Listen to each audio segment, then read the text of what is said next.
Hi, it's Kia.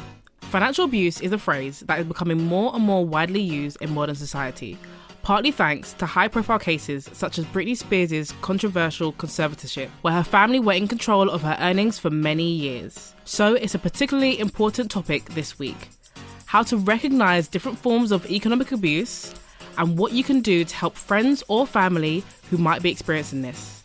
With me today is Katie Binns, an award-winning journalist who investigates financial abuse. Before we get into the episode, I just want to note that we'll be speaking about topics including domestic and economic abuse and coercive control. Just flagging in case that's a trigger. We'll be including some places to go to for support in the show notes too. Okay, let's get into it. So Katie, financial abuse is a topic we're all becoming more aware of, partly due to celebrities such as Britney Spears, Mel B and Kesha going public about having been subjected to it. Could you start by explaining more about what financial abuse is, please? Yes, financial abuse is something that is more common than you might think. One statistic that always shocks me and that I think is worth knowing is that 6 million people in the UK will experience financial abuse at some point in their lives. Shocking, isn't it? 6 million? Yeah, 6 million. That's what the latest research shows. And it involves someone, and this someone can be an abusive partner, an abusive friend, an abusive carer, an abusive family member, essentially denying you access to your finances and things that you own. And sadly, it doesn't exist in isolation. It doesn't happen in isolation. It happens alongside other forms of domestic abuse. And you know, it can be someone controlling how you spend money, denying you access to work, running up debt in your name, refusing to pay joint bills, giving you a weekly allowance. And I'm really glad that you mentioned Britney, Mel B and Kesha, because they show us that financial abuse can happen to anyone. It doesn't matter how rich you are, how famous you are, how connected you are. Anyone can become a victim of financial abuse. I know that in the case of Britney, you know, even though she was earning millions from her Las Vegas residency, she was given a weekly allowance. She didn't have access to her credit card. When I interviewed Mel B years ago, she told me how when she left her husband, she didn't have access to her bank account. She didn't have a debit card. She didn't even have the money to put down for a deposit for a rental property. Wow. Yeah, really, wow.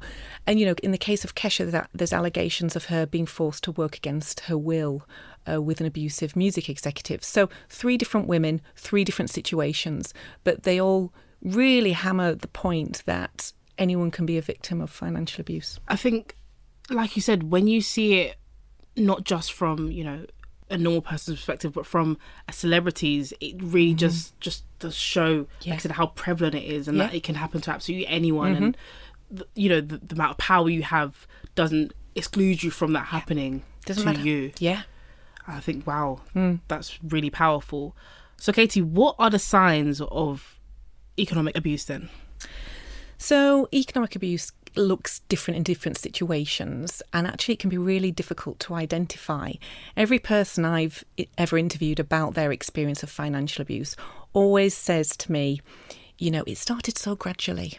And, you know, I thought they were so caring, the way they offered to help me with my finances. And, you know, I thought it was really sensible that what they were suggesting. And so it starts gradually. That's one of the key things about financial abuse. And it can be, you know, sabotaging your access to income. So we're talking about someone, you know, limiting the hours you work, maybe limiting your access to education and training so that you can work or maybe earn more money. It can be, you know, restricting your access to your finances. So someone essentially controlling how you spend or making you justify your spending, you know, making you go through your receipts to justify your spending. You know, maybe giving you a weekly allowance, making you ask for money, maybe gaining access to your benefits, you know, restricting your use of your car, restricting your use of a mobile phone to apply for a job or something. It can be, you know, exploiting your finances. So this is where we're talking about someone stealing your money, taking out debt in your name, which is truly devastating. It can be someone refusing to pay their part of the joint bills. It can be someone, you know, damaging your property, which obviously causes you financial harm. It looks different in different situations. And of course, this might make people really nervous about the idea of joint finances. And I'd hate that, because joint finances are a brilliant way to manage your finances in a couple. Millions of couples benefit from joint finances, myself included. So joint finances are certainly a brilliant way to manage your finances, and not to be scared of it just because of what we're discussing now. I think it's such a wide spectrum of signs that you mentioned there, that even just listening to you detail some of those, I'm like, sometimes you have friends who confide in you about things about their partners. I can almost identify certain situations where that could have led to that. It hasn't, fortunately, from anyone that I know personally, but it almost opens up your mind to what it could look like. Yes. And begin to move into, which I think is just very key for people to be aware of. Yeah.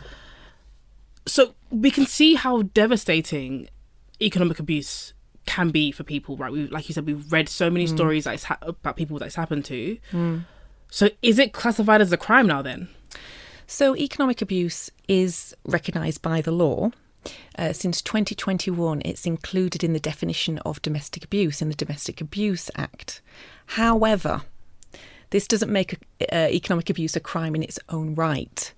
What this inclusion in the Domestic Abuse Act means is that, police and other agencies should be aware of the issue of financial abuse, and they should be more likely to recognise a pattern of financially abusive behaviours as coercive and controlling behaviour. And this is the really important part, because financially abusive behaviours are recognised and prosecuted under the coercive or controlling behaviour offence.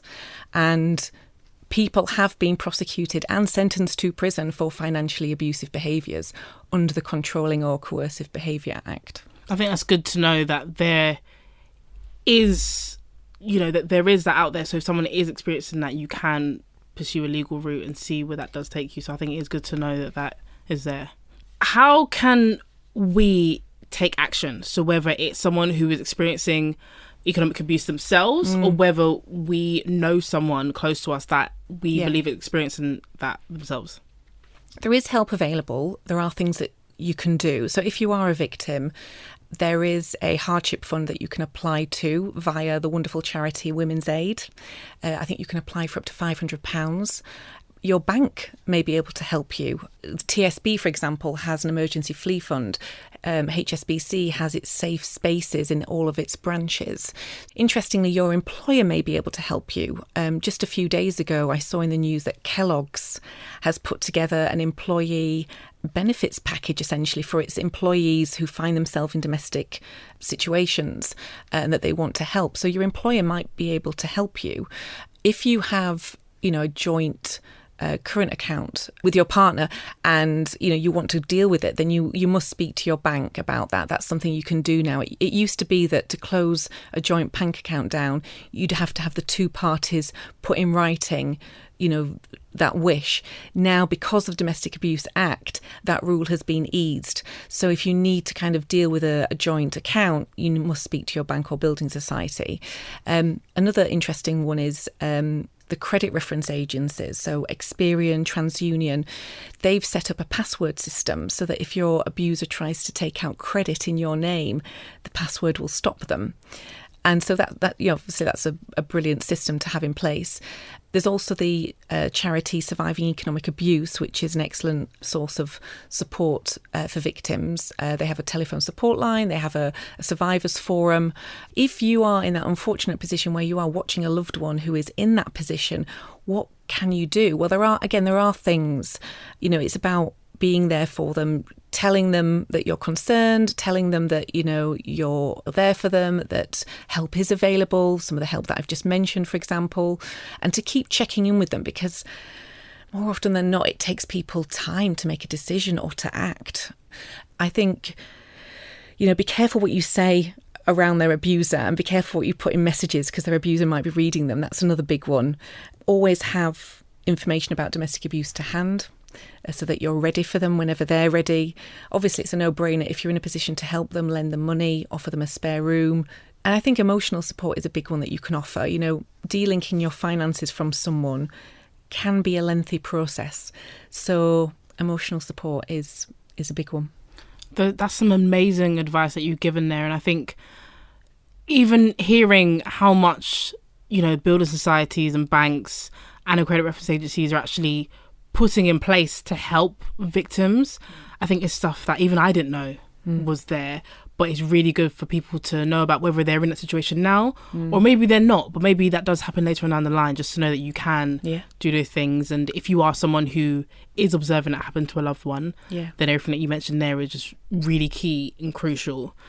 Thank you so much for your thoughts on this, Katie. As we all learn more about financial abuse, are there ways that the situation is getting more positive? For example, are there 3 things that are giving you hope? Definitely, Kia. I think the first that, the law recognises economic abuse, the fact that people have been prosecuted and sentenced to time in prison for financially abusive behaviours. That's something that we can take heart from. I think the fact that banks and building societies are equipped to help you, they have specially trained staff. And increasingly, other companies and sectors and industries are training their staff to recognise the signs of financial abuse.